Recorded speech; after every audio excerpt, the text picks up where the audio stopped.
Hello, my chicklets. Thank you for stopping by. Today we are going to read Day 15 in our Soulmate September series, My Name Is. In this universe, you are unable to lie to your soulmate. Remus was leaning against Janus, talking about everything that had been going on today in his classes. This had become their normal, the two of them sitting at the dining table, Janus actually working on his class projects, while Remus just continued to ramble and talk. Things had taken a slightly different turn this semester because Remus was taking an ethics class, and wasn't that hilarious? Remus and ethics were not something you normally expected in the same sentence, and that was probably why Janus loved Remus, something he knew better than to admit out loud. So this, super hot nerd I've been talking about, right? 15 out of 10 on the hot scale. If you took how hot Roman thinks he is and put it in a person, you would get this guy. Anyway, so we're supposed to choose a partner for our ethics project, and guess what I did? Let me guess. You attacked the nerd? I attacked the nerd, Remus said with a lot of pride in his eyes. He was actually fascinated by some of the topics I brought up, and be still my dead heart. I thought I was going to pass out from the ooh-woos. I didn't know that it was possible to die from an ooh-woo overdose. Fascinating. Anyway, he's gonna come over to the apartment tomorrow. You don't mind, right, Janny? Right? Wait, what? That got Janus's full attention. He and Remus shared an apartment that wasn't too far away from the school. They had been childhood friends, and Janus had chosen this school so he could stay with Remus. He would never admit that. He always said the half-truth that he had chosen the school because of its cost and law program, but Remus was always the real reason. He had suspected that Remus was his soulmate for a while now, but there were little things that didn't make sense, such as their compatibility in bed. Janus was asexual and sex-repulsed, and Remus was exceedingly horny. Also, if they were soulmates, how had Remus not noticed? Still, there had been a few times where Janus meant to say something and something else slipped out. It could have just been a Freudian slip, but... Yeah, the nerd is apparently the type who likes to start on projects early so that the deadline doesn't come up too fast, Remus wiggling his eyebrows. Deceit sighed, rubbing the bridge of his nose. Even if Remus wasn't his soulmate, he loved this man. Why did he love this man? He had to think about his words carefully. Academically, I think starting your project early is your best choice. I'm not leaving the apartment, though. He couldn't admit that he didn't want another person coming in and messing up their dynamic. I wouldn't expect you to, but would you be willing to cook? Dang it. He was looking at Janus with that all-too-rare puppy dog face. Ah, you're just trying to exploit me. Of course. Remus gave him a chaotic smile that always made Janus's heart skip a beat. Damn that man. Fine, but your crush is helping with the groceries. I'll text you what he has to get. Yes! Remus builds a harem is a go! Remus giggled, and Janus affectionately rolled his eyes. He may not like the idea of Remus not being his, but how could he deny him any happiness the world could offer? After agreeing to have Remus's new project partner over, Remus was ecstatic and crawling all over the couch and the table where Janus was trying to do his homework.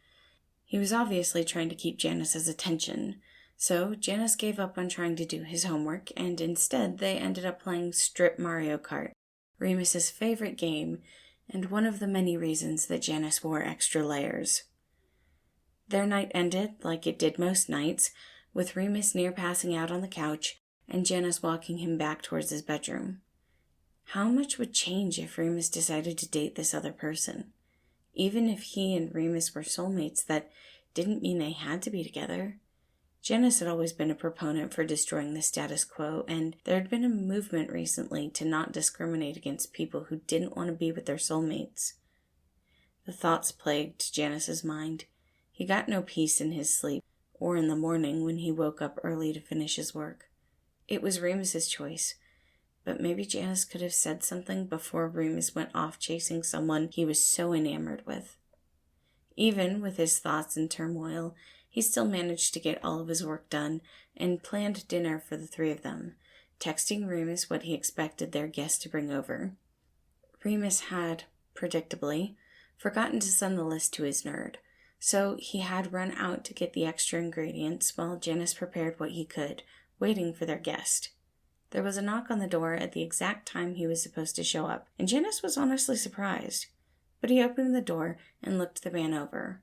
Definitely a serious one. "Hello, my name is Logan Celestius. I am here to meet with Remus. Am I at the right apartment?" "Yes, you are." Janus's eyes grew as he spoke and realized he hadn't lied like he intended to, but rolled his eyes in order to keep his aloof appearance as he allowed Logan in, closing the door behind the two of them. "Thank you. Might I have your name?" "Janus D'Amelio." Again, he wasn't going to give this stranger his name, but it just came out, and that was a problem. Janus could manage being Remus's soulmate, even if he wasn't wanted, but being soulmates with Remus's crush was another completely different problem. "I am nervous about meeting you." Logan slapped his hand over his mouth, apparently realizing the issue as well as the two looked at each other, standing right by the door as it was flung open once again. "I'm home!" Remus shouted before looking between the two of them. "Janny? Hottie? You two look like you've seen a ghost, which is seriously cool." "Remus, I believe it is possible that Janus began to freak out, not ready to deal with this conflict. He needed a moment to compose himself, but the words he wanted to say didn't come out. Instead, he sputtered the truth. "Don't say anything. I'm not ready to talk about this." Remus tilted his head sideways. "I don't understand." Logan, thankfully, seemed to understand the situation a little bit. "Remus, can the three of us talk in the living room?" "Sure, but I have a rule that you have to take off your clothes in the living room." "No one but him follows that rule." Janus muttered, "Keep your clothes on." He was trying to compose himself. Had all of the studying he had done between him and Remus just been wish fulfillment? When the three of them were finally sitting in the living room, Logan cleared his throat and began to speak. "Remus, I believe that your boyfriend and I are soulmates." Wait. That was a completely different conversation that Janus wasn't ready to have. "Boyfriend?" "Yes, that is how Remus introduced you while we were talking in class." "Well, yeah, that's because we are. I mean, I don't know how long we've been dating, but that's what soulmates do, right?" Janus's head was now spinning, and he sat up straight, not letting a single thing show in his face.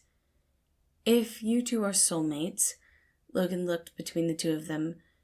"Remus, can we test something? I have a hypothesis."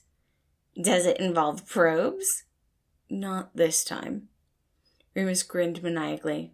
"Alrighty, experiment on, teach." "Very well. Remus, I am going to attempt to lie to both of you. My goal is to tell you a lie regarding my name, and as you both know my first name, you will be able to immediately tell if I can lie. If it seems as if I cannot lie, I would like for Remus to attempt to do the same, and then finally Janus." Janus nodded slowly. He had to be ready for this now. "I shall begin then." He turned to Remus. "My name is Logan." Logan seemed to nod at the data before turning and repeating the same sentence to Janus. For some reason, that made Remus extremely giddy. He attempted the same thing. "My name is Remus." And when he failed to lie to Logan, he giggled excitedly. Then he proceeded to fail to lie to Janus. Janus knew this could be a cruel joke, that he could turn and be able to lie to both of them, but he didn't think Remus was the type to do that to someone he actually cared about. It was time for the truth, one way or another. He turned to Remus first and said, "My name is Janus." He had wanted to say Julian, but it just came out.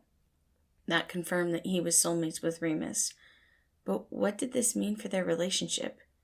He then turned to Logan, attempting to lie once again, but he couldn't. Thank you for participating. I think the results are fairly conclusive. It seems that we are all each other's soulmates.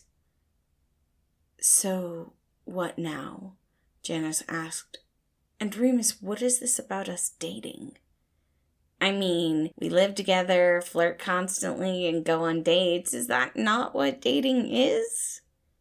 I just... Wait. Jan, did you not know we were dating? Of course I didn't. Janus cursed under his breath. He had meant to lie, but it just wouldn't come out. Oh, wait. Does that mean you didn't kiss me because you were ace, or because you didn't know? Why do I love you so much? You are so dense. I'm ace, not arrow. You could have kissed me. There was a blush on Janus's face that he was trying hard to hide, turning away and muttering something under his breath. The statement was much too honest, and he didn't want Remus to hear about how stupid he felt for not realizing sooner. I know that, but I thought kissing was part of it. I mean, I told you all the time I wanted to kiss you, but I knew you weren't into that. Janus just sputtered. Well, I like kissing, okay? Remus didn't mind being called dense. He was grinning from ear to ear like a child who had just been offered a free pass at a candy store. Janus didn't have time to prepare himself as he found Remus latched onto his lap and kissing him. It was wonderful, and exactly what Janus had wanted for years. I'm still confused, he muttered when Remus finally pulled away. From the evidence I have gathered, we appear to be a soulmate grouping rather than the couple standard, Logan explained. Full study on this in biology class last semester. There are cases where soulmates are paired up in groups rather than two people. From what Remus has told me, you and I are intellectually compatible, and I could see myself becoming physically compatible with Remus in the future. This was a lot for Janus to take in, and Remus was still giving his face soft kisses like he had a lifetime to make up for. How about I start dinner, and we could talk more about this? Logan nodded. I believe that is a very appropriate choice of actions. Remus, you and I can start working on our project. Only if I get to sit in your lap. You have to earn that reward, Logan said, and Remus pouted, pulling away a bit. Janus was flustered, but for the first time, he thought this could actually work out. He would have to do more research on soulmate groups, but it seemed Logan would be a useful resource. For the first time in 24 hours, Janus let out a contented sigh, happy that this was how things had turned out. Maybe he shouldn't have been so hard on Remus for having a crush. Thank you again for listening. This was My Name Is, Day 15 in our Soulmate September series. I do hope you enjoyed it, and I hope you have a wonderful day.